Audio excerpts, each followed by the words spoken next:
Welcome everyone to another deep dive story on News Around, the channel where truth travels faster than headlines and where every detail finds its rightful place. Before we begin exploring today's extraordinary event, make sure to subscribe, drop a like, and if you want to support our work even further, hit that join button to become a partner in our growing community. Now buckle up.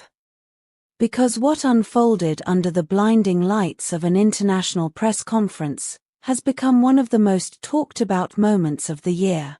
It was supposed to be just another routine gathering of international reporters, another day of questions, cameras, and diplomatic statements polished by PR teams.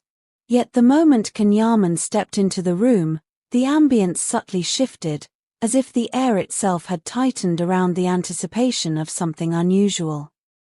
Dozens of journalists, each representing a different corner of the globe, leaned forward with sharpened curiosity. Their camera lenses were already fixed on him, following his every move like hawks circling above a rare sight. Can's entrance was nothing short of cinematic. With his impeccably tailored dark suit, crisp lines highlighting his posture, and an understated elegance that seemed effortless, he commanded attention without uttering a single word. Even those who tried to maintain a stoic professional demeanor couldn't help but turn their heads. The soft smile he offered the audience worked like a tranquil breeze cutting through the tension until an unexpected question shattered the calm. A reporter, whose voice carried an edge of hostility thinly veiled beneath professionalism, suddenly shot his question into the air. "Are you a fraud?" A hush fell across the hall instantly. Pens stopped, fingers froze above keyboards, and even the clicking of cameras ceased as though the devices themselves refused to interrupt what was about to happen. 4 seconds that felt eternal. Everyone waited, wondering whether Can would evade the question with a standard diplomatic response or dismiss it entirely. But instead, he slowly lifted his head, locked eyes with the journalist, and repeated with a calm that was somehow sharper than anger. "A fraud." His next words would echo far beyond the walls of that conference room. "The only thing I aim for is to remain true to myself. Deception belongs to those who lack the courage to live honestly. I am authentic. I have nothing to hide." The hall didn't erupt. It didn't cheer. It simply froze, the kind of silence born not from confusion but from impact. The translator's voice quivered, betraying the shock he struggled to suppress while delivering the message to the international audience. His pause, his widened eyes, his broken rhythm, these became the unspoken confirmation that Can's words had cracked the usual facade of the entertainment world. In that very instant, the atmosphere transformed. What had begun with confrontation suddenly shifted into an unexpected warmth. A hint of amusement appeared in Can's expression as he leaned back and added with a playful tone, "People assume I must always remain serious. But sometimes, laughter is the best defense we have." The room, previously tense and stiff, burst into laughter. Flashes resumed their relentless sparkle as photographers captured this moment of candid humanity. What had begun as a storm now felt like a gathering of old friends. Just as the conversation regained its flow, another journalist, braver or perhaps more curious than the rest, took the floor. In a tone that floated between provocation and genuine inquiry, he asked, "So, should we believe everything the media reports about you?" Can's expression didn't falter. "If you're asking whether every exaggerated tabloid story is true, of course not," he said, still smiling. "But when it comes to who I am, I've never worn a mask. I've never needed to." His transparency filled the room with an undeniable weight. It wasn't just honesty, it was a stance, a declaration that authenticity still had a place in an industry built upon curated images and selective truths. Even the translator, now choosing each word carefully, seemed to understand that these were not empty statements but the raw expression of a man who had nothing left to prove. A close friend of Can's spoke to a small group of reporters afterward, offering a single sentence that summarized everything.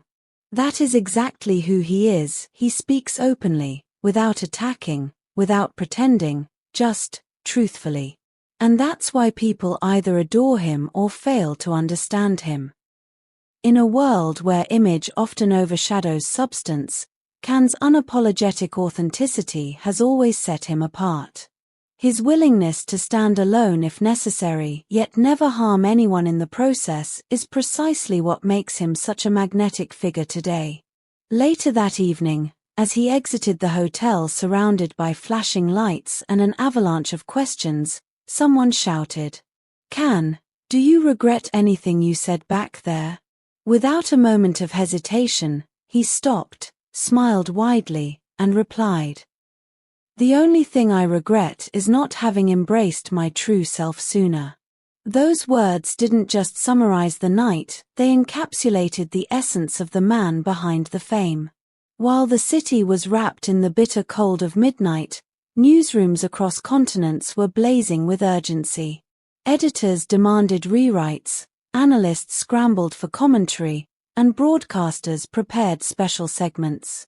Headlines appeared within hours. A turning point in celebrity authenticity. Can courage redefine a public figure? Honesty, a revolutionary act or a risky gamble? Yet the detail that dominated global discourse was the translator's reaction. Several newspapers even published the line, "Sometimes the silence of a translator speaks louder than applause." His emotional pause symbolized just how unexpected Can's words were not only to the audience but to the very mechanism of international communication. In private rooms far from cameras, executives from 3 major tabloid companies, those responsible for circulating rumors surrounding Can, held urgent meetings. His phrase, "Those who deceive are those who lack the courage to be themselves," was interpreted as a direct, albeit elegant, strike. A source confessed the next day. "He didn't say our names, but, let's just say some people felt exposed." Panic permeated the corridors of sensationalist media. As social media ignited, many users debated whether Can's remarks subtly referenced past controversies involving Demet Özdemir. Although he hadn't named anyone, speculation spread like wildfire, adding yet another layer to the night's already intense narrative. What unfolded that day was far more than a celebrity answering a difficult question. It was a reminder, delivered under the glare of global cameras, that authenticity still holds power in a world intoxicated with illusions. Some figures shine because of the lights around them. Others shine because of the fire within. On that night, Can Yaman proved which kind he was. If you found today's deep breakdown engaging, don't forget to subscribe to News Around, hit the like button, and join our growing community by tapping join. Tell us in the comments, what do you think about Can Yaman's bold stance?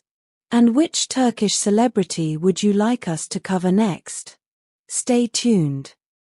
Because on News Around, the truth is always worth the spotlight.